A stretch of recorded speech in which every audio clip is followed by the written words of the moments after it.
విరాట్ కోహ్లీ, మహేంద్ర సింగ్ ధోనీల క్రీజ్లో చివరి వరకు నిలబడి రాజస్థాన్ రాయల్స్ను గెలిపించారని ఆ జట్టు స్టార్ ఓపెనర్ జోష్ బట్లర్ తెలిపాడు.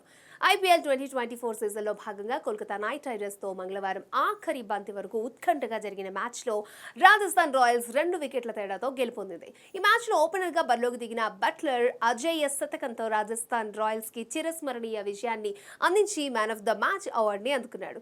ఈ సందర్భంగా మాట్లాడుతూ కోహ్లీ, ధోనీలను చూసే క్రీజ్లో చివరి వరకు ఉండడం నేర్చుకున్నానని అన్నాడు. ఈ మ్యాచ్ను నేను గెలిపించడానికి ప్రధాన కారణం నాపై నాకున్న నమ్మకం. కొన్నిసార్లు రిథమ్ అందుకునేందుకు నేను ఇబ్బంది పడుతూ ఉంటాను. అలాంటి టైంలో నన్ను ప్రతికూల ఆలోచనలు వెంటాడతాయి. అప్పుడు వాటికి భిన్నంగా ఆలోచించడం స్టార్ట్ చేస్తాను. నేను ఎక్కువగా గోల్ఫ్ చూస్తాను. ఆ ఆటలో మ్యాక్స్ హోమ్స్ అనే వ్యక్తిని నేను బాగా ఫాలో అవుతాను.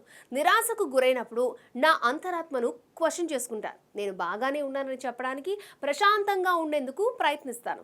ఐపీఎల్లో ఇలాంటి సిచ్యువేషన్స్ చాలా ఎదుర్కొన్నాను. పరిస్థితులు ఎలా ఉన్నా క్రీజ్లో చివరి వరకు నిలబడాలి అనే విషయాన్ని కోహ్లీ, ధోనీలను చూసే నేర్చుకున్నాను.